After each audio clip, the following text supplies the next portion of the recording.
Hello everyone. Today we are going to discuss about a very important topic which is employment. How employment will generate, how it will grow in our country, how it will contribute in our GDP, and what are the issues related to employment in nowadays. We will discuss all the things in this chapter or topic. So first of all, we should know about what is employment. We can say that we want work for doing something, और हम कह सकते हैं कि work जो होता है वो एक इम्पॉर्टेंट रोल प्ले करता है हर एक ह्यूमन बीइंग की लाइफ में। आपको लाइफ को सोसाइटी के अंदर अगर आपको अपनी लाइफ को सेटल करना है, so you have to do some work. Without work we can't live our life as per our requirements. If, for a simple example, if all the day we will not do anything and we will just watch TV, so what will happen? We'll become a couch potato. That's it, nothing else. And how we will spend our daily life without work? If we will not earn anything, how our families will depend on us? So it is very, very crucial thing to spend our lives to maintain our standard of living without any work or employment. So when we are working something, any kind of productive activity by which we can earn some money, that is called employment. And employment can be many types. The sources of employment can be many types. Few are like firms. Someone is working in a firm. Someone is working in a agriculture farms. Someone is working in a banks, factories, shops. Few other work from home. Nowadays, in pandemic days, most of the people are doing work from home.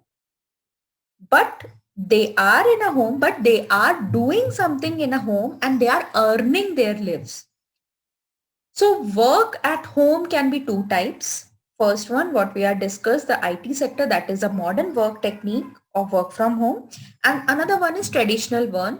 Most of the villagers or few in urban areas also, they are working from home, like weaving some cloth, some lace making, some handicraft, some masalas, papad and all. So those kind of things also can be done by home. So we can say that work from home can be two types. One is traditional work and another one is modern works. Few things are very important to know what is work. First thing, people work for earning a living.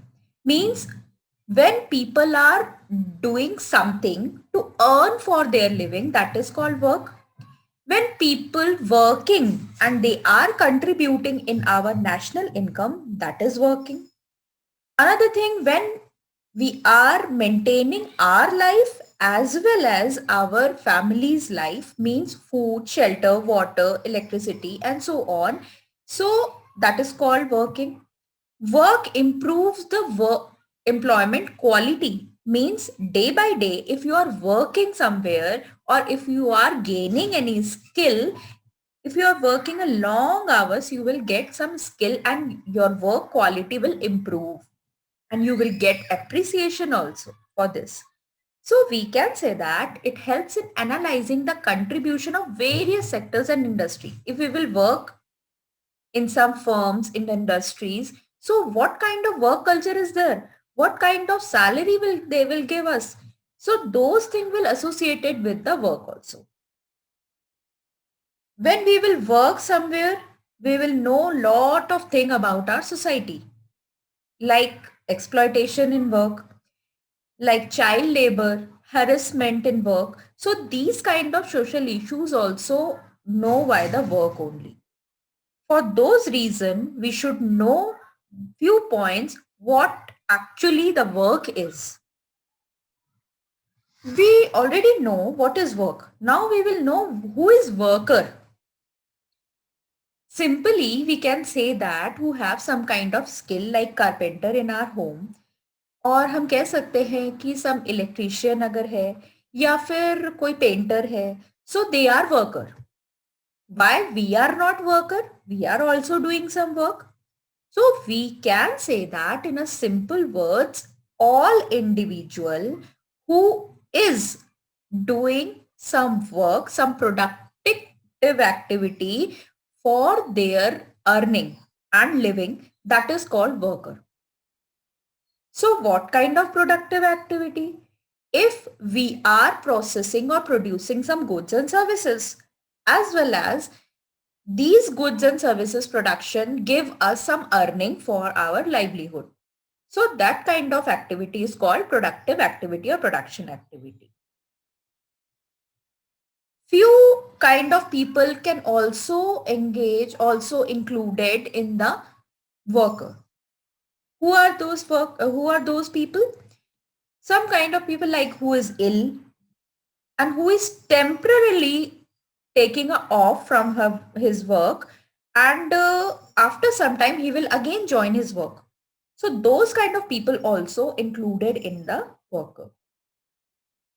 Some disabled person, some whose employment is temporarily closed for the bad weather and all, some kind of disease, illness. So those kind of individuals are also included in the workers. Self-employed workers can be two types. So what are the categories? The categories are self-employed and hired worker. We can say that self-employed means the person is using his own resources and doing some work and earning some money. So those kind of workers are called self-employed, like shopkeepers, barbers, cobblers, etc. Those are self-employed workers who are using their own skill, own money, own assets, and they are doing some productive work. They are selling their skill and they are earning something. Doctor, engineers, those are also, if any doctor is owned his own clinic, then he is a self-employed worker. But if he is giving his service under any hospital and he is taking a salary from the hospital, it means the worker is hired worker. The doctor is a hired worker. We can say that the person who is employed under a work or any other services, and they are getting some kind of daily wages, monthly wages, so or salaries, they are called hired workers. Casual and regular worker. Casual workers means we can say that the daily wages, who are not getting the wage in regular basis. For example, sometimes a person is doing some construction work and after the end of the project, he went to another place, or he is not doing some work for some days. So this kind of workers are called casual workers, means for few days they are doing some work, they are getting money, and after few days again he is not doing anything, and again few days he is doing something. So this kind of workers is not getting the regular basis wages. Regular workers are those workers who are in a permanent payrolls of the employer. Means we can say that the skilled workers or professional workers or the public sector employee as well as the private sector firm employees who have a permanent payroll, and they are getting the regular salaries. So this kind of workers are called regular workers. What is the number of workers in India? We can say that in as per the 2011-12, the total number of workers in India was 473 million persons. In this number of workers, 3/4 were rural workers. And in this number, 70% was the male workers and 30% was the female workers. In rural area, women carry lot of works like cooking, fetching waters, fuel woods, and also they are participating in their farm work also. But sometimes they are getting some wage, or sometimes they are getting some food grains in form of the food grains. But it is still in the argument, should the women workers can be included in the worker or not? But as per my opinion, absolutely yes, because women are also participating in the work for earning or as per their living families. So if we know that what is worker, after that we will come to the point what is a labor supply and labor force. So labor supply means we can say that at a different wage rates when laborers are doing a work hours means a man days of work. Particular person if working for 7 days in a particular wage rate, it means the labor supply is there. We can say that the work of the man as per the days is related to the wage rate, that is called labor supply. Labor force means actually the number of persons who are working or willing to work. It is not related to wage rates. So in our India or another countries, we can say that the total population, the persons who are working, who are seeking for a job and who are available for the work is included in the labor force. So we can say that if the total population is there and we will subtract those peoples like handicraft or old people, above 60 years old people, less than 15 years children, child labor, as well as the person who are not available for work and who are not willing to work, those people we can subtract from the total population and we will get the labor force. So what is labor force participation rate? The ratio of labor force to total population means whatever is the population, how much labor capacity is there from this population, the ratio between them is called labor force participation rate. Now another term is workforce. What is workforce? The number of actual person who is actually working.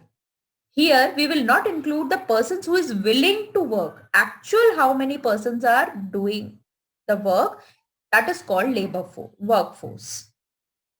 Worker population ratio means the number of the total number of the population as well as the workforce means number of employed person who are actually working multiplied with the 1000 called worker population ratio. So as per the data, if we go through with the data, participation of people in employment was rate of participation from the urban area is about 35% and from the rural area it is 41%. In urban areas, rate of participation about 54.3 for men's and 13.8 for women. In rural area, the rate of participation is about 54.7% for men and 26.1% for the women. Overall of the participation in the country is about 39.2%. If we talk about the employment, we already know what is work, what is workforce, labor supply ratio, and now we will come to the main point, that is employment. Employment means a contract between two parties, employer and employee, for a something valuable. This kind of contract is called employment, where both the persons are between a contract binded to work something and they will get some benefits. Thank you.